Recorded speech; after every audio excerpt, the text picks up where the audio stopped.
Everybody, and welcome to this live stream number 13.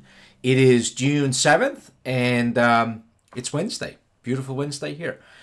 Today, we're going to talk about Extrude versus push-pull. That happened. That was a question that came up in yesterday's chat. And then I also want to talk a little bit about breaking things. I got an email from a guy who told me that sometimes things breaks in his history tree and he's not quite sure what he should do. So just kind of like want to touch on that. Now, if you have anything that you would like to me to cover in this live stream, you're more than welcome to send me an email. If you go down the description of this video, you will find my email, so shoot me an email for that.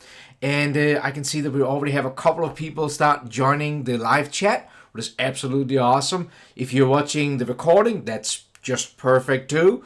But if you are in the live chat, I definitely appreciate that you're taking the time to jumping in here and catching today's live stream. So like I said, Extrude versus push-pull. That's a good topic, I think.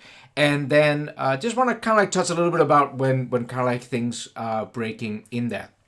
Let me just make sure that I paste my email into the chat. So if you are in there, you now have my email address. Anything you want to see in the future, throw that in there. Send me an email about it, and we'll try to cover it. All right, guys, let's jump into Fusion. All right, so like I said, a couple of things that I wanted to talk about. One is Extrude versus push-pull.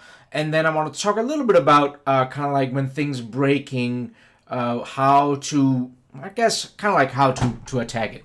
So let's start sketching.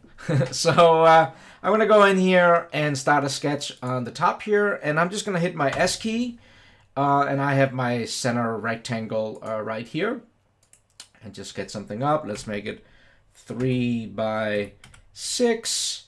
And hit enter. So now we have our standard sketch here, and it kind of like turned a little bit yellow kind of here, showing us that it's a closed one. So if we go over to the modify, we have over here press pull, and the interesting thing, I don't know if it's interesting, but we also have extrude over here. So I think that there's maybe a little bit of confusion between extrude and then press pull. Well, if you are coming from another CAD system, you probably have never seen press pull, but you've seen extrude. And really what extrude means is that we're extruding something out in space, right? We're taking our sketch now and we throw it out in space. Well, if we go back into Fusion here, you will see if I do hit press pull, and you will see over here in the dialog, it says press pull. Now, as soon as I click on this space here, you will actually see that the press pull changes to extrude. Like, well, wait a minute. What does that mean? Well, it means that the press pull command can do different things.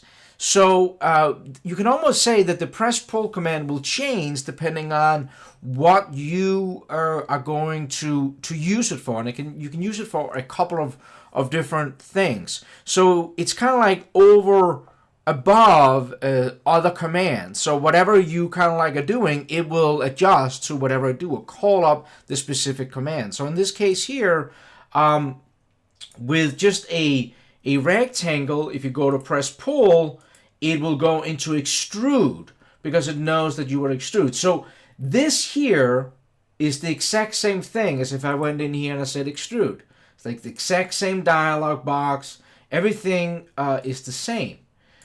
Now, so why use press pull? Well, because like I said, it can do a couple of other things. So if I go in here and I do press pull, and I now select a face. Now I have no sketches or anything, and I click on that, you will see that it now changes over to an offset face. So now if I go in here and I pull in this, I can actually move this face. It's almost like, I almost want to call it direct editing. I don't have any sketches, but I'm actually able to move this face with the press pull. Now it is going to give us an offset face down in our history tree. So this is a quick way, if you model up a block and you decided that, you know what, that was not the right size, you can actually hit the press pull command and you can literally modify that box for whatever you want, and it uses whatever you need in here. So if I create a sketch, and let me hit the S key and go in here and do a rectangle like this. Now I can hit Q. I can click the button up here depending on what you want to do. I'm going to hit Q in this case. Now, because it has a sketch, it will turn into an extrude, right? Because it sees that it has a sketch in it. Now, if I just click the face and hit Q again, it turns into this offset face. Another thing it does is that if you are selecting an edge and hit the Q or the press pull, it will turn into a fillet command. Okay? So, and it comes a standard fillet command. So that's what the press pull does. So don't look at the press pull as a competition to the extrude command. Look at the press pull as a way, it has some intelligence in there. So if you're selecting a sketch, it automatically go into extrude, but can of course also cut. If you're selecting a face, then it will do the offset face.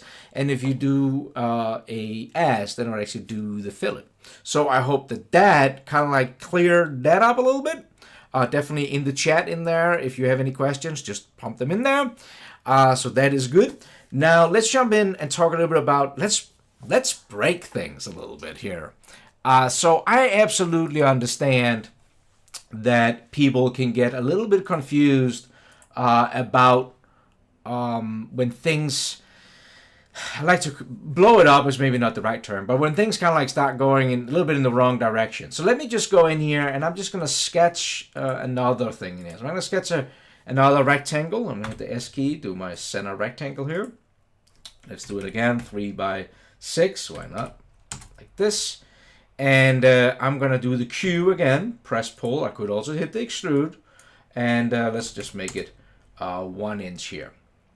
Now I could start, so right now we are capturing that down in the history tree, right? There's our first sketch, and there is now our extrude. Now here, maybe I do decide to add a fillet. So you could either go up and hit the F for fillet tool, or like we just learned, we could also just select a line and hit Q, and we get it with the press pull. So we can add a fillet in here. And I'm also going to go in and create a reference sketch. So this is maybe another live stream where we're going to go through, like last week we went through all the constraints, what they meant inside when we're sketching. Maybe we do one on what all these offset plane does, but this is definitely something you should know about.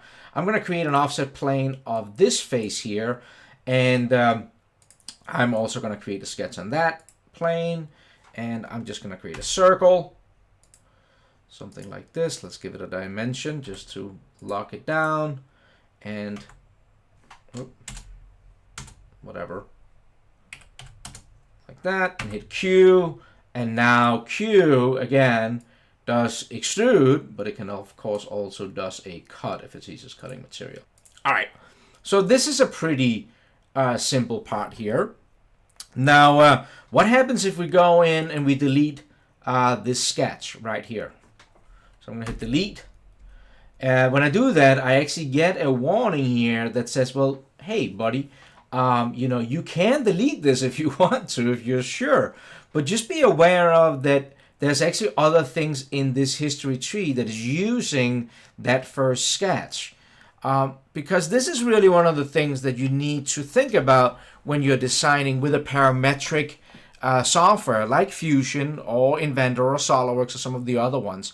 You are in a parametric mode where things are kind of like in relationship to one another, right? That gives us some of the advantage that if we're changing some of the dimensions on the sketch, things will update, right? If we just don't delete this one right now, but if I went into the sketch, right click and hit edit sketch, and I change this to 5, right? Then you will actually see that now the whole block changes. And the hole still go through, but I actually think I did one of the things in this hole that I would normally recommend if we're going to edit this feature, not you using a distance on when you're doing a hole like this. If you know you always want that hole to go through, don't just drag it far out like this and leave it like that. Go into the extent here and make it go all the way through. This way it doesn't matter whatever I'm changing the block to. If I make this 8 feet long, we will still make sure with this one that the hole goes all the way through. But that's the cool thing about parametric modeling, that if I make a change, things update. Now let me go and delete this sketch. I'm just going to highlight it and click delete on my keyboard, and yes, it gives me a warning, but hit delete. And as soon as I do that, we get this yellow little box down here, and we actually also got a little warning over here. What you can do that can be super helpful, first thing to do, is we can right click on it, and you can actually review a warning. Be aware of that. And it gives us this is good, because what we can do is we can actually read what the developers put in here. So it says, the profile reference is lost. Try editing this feature to reselect the lost. Well, it says that the profile reference is lost. That was because I deleted that sketch. Now, so like I said before, everything is kind of like following a certain, the history down here. So we started here, then here, then here, then here. Well, at the end, we have this marker, and we can actually roll back. So you'll see here, if I'm rolling to the end, we'll see we have a hole. That's that feature. But if I roll back past that feature, now the hole is gone. And we can't see the sketch, but the sketch is actually sitting out here. If I turn the sketch on, we'll see we had the sketch. When I roll past that, that is like it never happened. That sketch has not happened now. We can see we don't even have the sketch folder. Same thing if I go to the reference plane here. So turn on that reference plane I created. If I roll past it, then that didn't happen, right? Like now that is gone. But if I move forward, there is the construction folder with the plane. If I move forward again, there's the sketch with the sketch folder. And then again, there is the hole. I hope this makes sense. Well, if I roll all the way back here to the beginning where there's absolutely nothing, and I go back in here and I'm going to create an ellipse. And I'm actually, this whole thing, I kind of like stole that from a quick tip on the Fusion channel. So I'm kind of like just following the same thing they did. So I'm going to create a ellipse here and stop sketching. Now you will still see that right now nothing have really changed in here. I still get the warning down here, and that's because that right now I just created a sketch, but I haven't associated it. Now if I go in and I edit this feature, it says up here that I have a missing profile. If I now select my ellipse and I hit OK, you will see that now it's happy. Yay, right? Because to this point in history, with this marker right here, everything is happy. But what you will see when I roll to the end is that now I get a yellow for the reference plane, and I get a red for the fillet. I need a sip of water. All right, so what just happened here, and why is it doing this? So when you're doing things inside of a parametric modeling system, really what the software does is it's using, there's a face ID, and this is definitely something we can go deeper into if you're interested in it. So send me an email down in the description area or in the chat if you want to get more into the specifics of what's happening in the background. But what happens pretty much in the background is that the software creates face IDs. So every face inside of your model has a ID number in the background. Well, so when I created that rectangle first, there were 6 sides on that rectangle. Each side had a face ID. What meant that when we went in and we created the fillet, we created that merging the edge with the 2 face IDs. That is now gone because we changed everything into an ellipse. So those face IDs are they're gone. And the reference plane we created that we have a yellow warning on right now, switch on so you can see that down here we have the red. What is the fillet that it's saying, hey, I can't even, that edge is completely gone. And then the reference plane is yellow because it's saying that that face ID, I have lost my reference, just like the extrusion before had lost a reference to the sketch. So when we go in and we look at this here, what do we need to do? Well, because we have changed this so dramatically right here, it's perfectly okay. Actually, what I would recommend is you're moving back all the way to the beginning and then just take one at a time, right? So if we roll over here, we got this fillet. If I right click on it and I review the warning, it literally says that the edge reference is lost. You can try to do something, but it literally, you can see it shows in red here on the screen, but it's really good. It really says I can't even figure out what to do here. So in this case here, I might decide, you know what, let me just delete that. And then I could do another Q, and I could actually go in and select this edge, and I could add a new fillet. And you will see, because where the marker is here, when I hit OK, it actually creates that fillet right there before the plane. Now the plane here is telling me, if I right click and review warning, that the model is using the cast geometry to solve this right now. So it's actually looking back in history to try to solve this, but please reselect the reference because things are not happy. What I could do here was I maybe say, all right, you know what, I want to turn my origin on because I could use that reference in there. So let me go in and edit this feature, and if I go in here, I should be able to find that plane, and I could now use that as my new reference. Hit OK. So now that is happy, and then we can move on to the last ones in here, and we have now solved this down here. Now, of course, if you're working with bigger models, what you probably are, then this can become a little bit of this can become hard, especially, you're working along and then suddenly you're seeing back that you have some warnings, maybe not reds, but yellows. Your first intention is to just be like, I'm busy, I gotta get things done and move on. I really recommend that you say, nope, that is bad practice.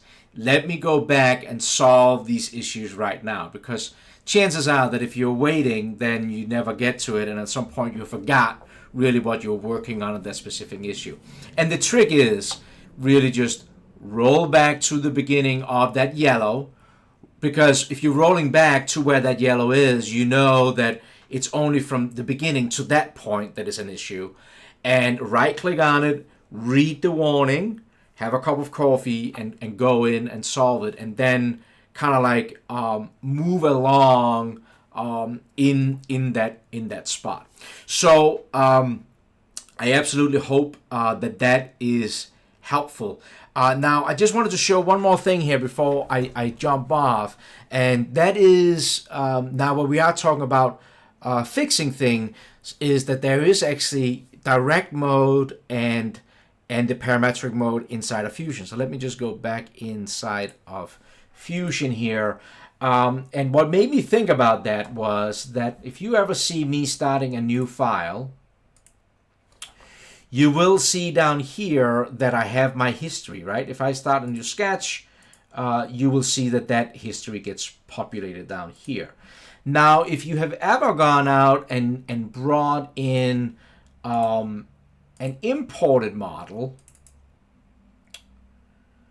so this was the part we were playing around with the other day, but this is the model. You actually see that it has the history here. That was not what I was going for. I was going for this one, I think. What I did was I brought it in as a step file in here. When I bring it in as a step file, you will see that I don't have a history tree down here. And that's what we call direct editing, what means that anything I'm doing right now, because this is an imported model, you don't get the history of how it's built. This is definitely something we should talk more about in another live stream, I think. And we can talk about why that is happening. But if you ever bring in a file, an imported file, you will not see you have that history tree down here. You should, I recommend, turn it on. And the way you do that is you right click up here, and then you can go in and say capture design history. Now when you do that, you now get that warning. But if you can also get out of it again by doing the exact same thing. Right click up here, say do not capture design history, and then it actually gives you a warning, because anything that have happened in here will now go away in here. Now there is some advantages by being in here, but what this does when you are in this direct editing mode, if I start a new file and don't capture the history tree, is that if I go in here right now and create that same rectangle I did before, like that, and I hit Q, the software is intelligent enough to know that since it's like the sketch, it becomes an extrude. I hope that you got that figured out right now. Now you will see that I don't get my history down here. I do get folders in here though. That will show me the different things, but you know what? They actually don't matter anymore. See that? The sketch changed, but it's not driving the main thing anymore. That is one of the differences between direct and edit. But you know what? I think that maybe that is another day if you want to see that. If you want to kind of like decide what you want to see in these live streams, if you're watching the recording, thank you so much. Scroll down in the description area and find my email. Send me an email. If you're watching the live chat, you will find that right in there, and you can send me an email about any topics you want. And don't forget, please, if you like this, do me a favor, hit the thumbs up, and if you don't, well, be honest, man, give me the thumbs down. You know, I definitely don't want to waste anybody's time with this content. So that was about 22 minutes. I really hope that this was somewhat helpful. It cleared up the press pull versus extrude, and then we got a little bit into how to fix things when things are kind of like broken. And I know when things do break, I know that you get a little frustrated. It's, you know, you want to finish up your part and you don't really want to deal with these errors. But it is really good practice to scroll back to the first issue, right click on it, find out what the software is actually telling you what it's looking for, and making the habit of fixing that. So I hope this was helpful. I'm going to do like I normally do. I'm going to end the stream. So if you're watching the recording, thank you so much. And then I'm going to jump into the chat and chat with you guys who are still hanging on in there. Really appreciate it. You guys are the best. Until the next time, take care, folks.